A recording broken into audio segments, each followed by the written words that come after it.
मुळामध्ये सन्माननीय ज्येष्ठ ॲडव्होकेट कपिल सिब्बल साहेब यांनी जी सर्वोच्च न्यायालयामध्ये आर्ग्युमेंट केली त्यांनी त्यांची बाजू मांडलेली आहे. पण त्याच्यामुळं अमुक होईल तमुक होईल हे सगळं मीडियामध्ये चाललं आहे. कुठल्याही बाबतीमध्ये मी सहमत नाही. मुळामध्ये आमचाही अभ्यास आहे. नाण्याला दोन बाजू असतात.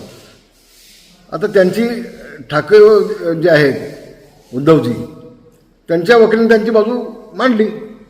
आता एक आठवड्यानंतर आमचा वकील आमची बाजू मांडेल आणि ती बाजू ज्या वेळेला आपण सगळ्यांनी महाराष्ट्र ऐकेल त्यावेळेला वास्तव काय ते लोकांना कळेल ना. ही फक्त एक बाजू आहे नाण्याची.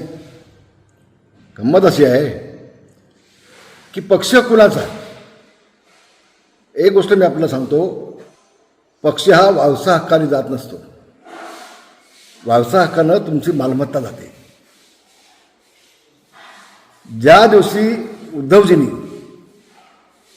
काँग्रेसची साथ पकडली, शिवसेना प्रमुख माननीय बाळासाहेब ठाकरे यांची ती जी कॅसेट आहे शिवाजी पार्कची, की ज्या दिवशी काँग्रेससोबत जाण्याची मला वेळ येईल त्या दिवशी माझा पक्ष मी बंद करून टाकेन, माझं दुकान मी बंद करून टाकेन. असं असताना शिवसेना प्रमुखांच्या विचाराच्या विरोधात जाऊन फक्त मुख्यमंत्री बनण्यासाठी उद्धवजींनी काँग्रेस साथ पकडली. त्या दिवशी शिवसेना प्रमुखांचा आणि त्यांचा वैचारिक संबंध संपला. वैचारिक म्हणतो, विचारांचा विषय संपला त्या दिवशी. शिवसेना प्रमुखांच्या शिवसेनेचा विषय हा त्या दिवशी संपला ज्या दिवशी उद्धवजी काँग्रेससोबत गेले. हे वास्तव आहे. आणि आम्ही शिवसेना प्रमुखांची विचारधारा सोबत घेऊन त्यांची शिवसेना सोबत घेऊन पुढे चाललो आहे. हिंदुत्वाची भूमिका घेऊन. या दोन गोष्टी आपण लक्षात घ्या पहिल्यांदा. ह्याच्यावरती कोणी काय बोलतच नाही. या विषयावरती कोणी काही बोलत नाही. आणि म्हणून 2/3 झाल्यानंतर निवडणूक आयोगानं एकनाथ शिंदेला संमती दिली. नियम आहे. शेड्यूल 10 तुम्ही बघा काय म्हणताय ते. 2/3 आमचा तो संविधानात दिलेला अधिकार आहे एकनाथ शिंदेना तो. आणि पुढचं सांगतो तुम्हाला आम्ही, उद्धवजींकडनं जी एक चूक झाली मोठी, ती त्यांनी निवडणुकीला विधिमंडळामध्ये सामावून न जाता त्यांनी अड्ड्याविषयीच मुख्यमंत्री पदाचा राजीनामा देऊन मोकळे झाले. घाबरले ते. या मुद्द्यावरती कोण येतच नाही, कोण पाहतच नाही. बिलकुल होय, विधिमंडळ वेगळं, पक्ष वेगळा म्हणता तुम्ही, घटना म्हणता तुम्ही. तर घटनेमध्ये तर शिवसेना प्रमुखांनी भूमिका पक्षाची स्पष्ट केली होती की आम्हाला काँग्रेससोबत जाणं नाही. ज्या दिवशी जाणार त्या दिवशी सगळं संपलं पक्षाचं. तिथं सगळं संपलं ना. आणि 2018ची घटना काय म्हणते, एकनाथ शिंदेची जी घटना जी आहे ती काय म्हणते, ते दोन्ही ज्या वेळेला समोर येतील, आर्ग्युमेंट होईल त्यावेळेला वास्तव समोर येईल ना तुमच्या काय ते नेमकं. त्याच्या आधी कशाला तुम्ही ढोल वाजवत आहे. संजय गावत साहेबांचं कामच आहे ते ढोल वाजवायचं. तर त्याच्यावरती तुम्ही जाऊच नका ना. मग आता या पक्षात जाणार का, त्या पक्षात जाणार का, त्या पक्षात जाणार का, हे प्रश्न विचारण्यापेक्षा आता उद्धवजींना तुम्ही काँग्रेससोबत घेऊन गेलात, राष्ट्रवादीमध्ये फूट पडली. मग आता नेमकं उद्धवजी कुठं जाणार आहे त्याचं तुम्ही बघा ना. आम्हाला कशाला सांगताय कुठल्या पक्षात आम्ही काय जाणार. ते चिंता आमची नको. तुम्ही स्वतःची काळजी घेतली पाहिजे. स्वतःचं तुम्ही पुढं काय करणार आहे ते तुम्ही लोकांना सांगितलं पाहिजे. आणि अजून दुसरी बाजू ऐकायची आहे आपल्याला. आम्हाला कसलीही अडचण नाही. एक सांगतो तुम्हाला पुन्हा एकदा, ज्याच्याकडे मेजॉरिटीचा पक्ष, आज एकनाथ शिंदेंनी 40 आमदार होते, 60 आमदार निवडून आणले. उद्धवजींचे आमदार किती आहेत, 20.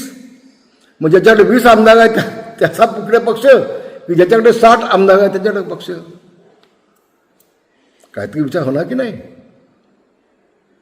आणि महाराष्ट्राची जनताने कौल कुणाच्या बाजूने दिलाय, एकनाथ शिंदेच्या बाजूने कौल दिलाय की उद्धवजींच्या बाजूने कौल दिलाय, हे देखील तेवढं स्पष्ट आहे. कपिल सिब्बल साहेबांनी एक आर्ग्युमेंट केली की त्यावेळेला आमच्याकडे 20 खासदार होते, पण सत्ता यांच्याकडे गेल्यामुळं सगळे खासदार तिकडे आकृष्ट जातकडे गेले. गेले नाहीत, निवडणुकीत पडले. तुम्ही उच्च न्यायालयाची, सर्वोच्च न्यायालयाची दिशाभूल करताय, खोटं बोलताय. निवडणुकीत पडले, गेले नाहीत. खोटं बोल पण गडून बोल ही भूमिका घेण्यापेक्षा वास्तविक सुप्रीम कोर्टाला कळलाच आहे ना उद्याच्या आर्ग्युमेंटनंतर. आता तुमचे 6 खासदार आले एकनाथ शिंदे पुन्हा. आता खासदार आले तुमचे 6 खासदार तुमचे आले 9 पैकी. 20 खासदार निवडणुकीमध्ये उभे झाले, काही पडले ना, 11 खासदार पडले तुमचे. तर पक्ष त्यांचा होता म्हणून तिकडे आक्रोश झाले सत्तेकडे, असं जी स्टेटमेंट दिले कपिल सिब्बल साहेबांनी, ती चुकीची आहे. दिशाभूल करणारे, न्यायालयाची दिशाभूल करणारे. म्हणून वास्तव काय आहे ते पहिल्यांदा समजून घ्या. आणि याच्या आधी अगदी इंदिराजी गांधींपासून, मग तो खटागा निशाणे असू देत, तो गाय बछडा निशाणे असू देत, ती धनुष्यबाण हाताची निशाणे असू देत, ह्या सगळ्या निशाणे बदलले गेले ना त्यावेळेला. बदलले गेले ना. आणि अध्यक्ष कोण पक्षाचा? पक्ष तोच आहे.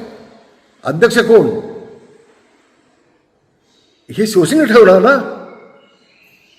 की बाळासाहेबांचा मुलगा उद्धव आहे म्हणून बाळासाहेबांनी उद्धवच अध्यक्षपद देणं, असं नाही.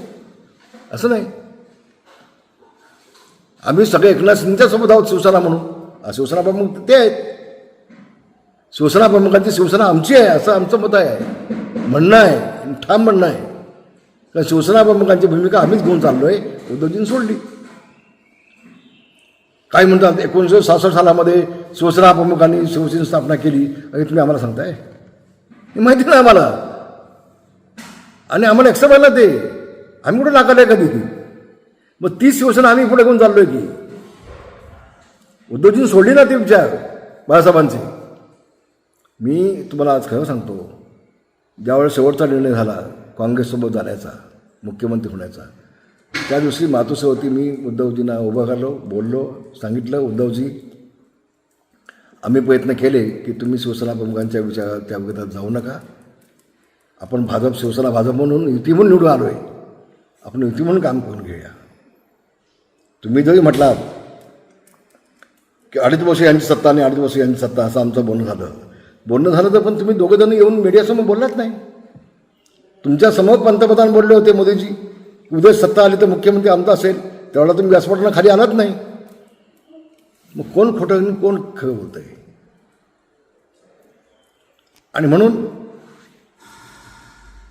आपण निवडणूक लढलो शिवसेना भाजप म्हणून, आणि तुम्ही मुख्यमंत्री झालात काँग्रेससोबत जाऊन. ही विचारधारा शिवसेना प्रमुखांची नाही. शिवसेना प्रमुख कधीही मुख्यमंत्री झाले असते, लोकसभेचे अध्यक्ष झाले असते.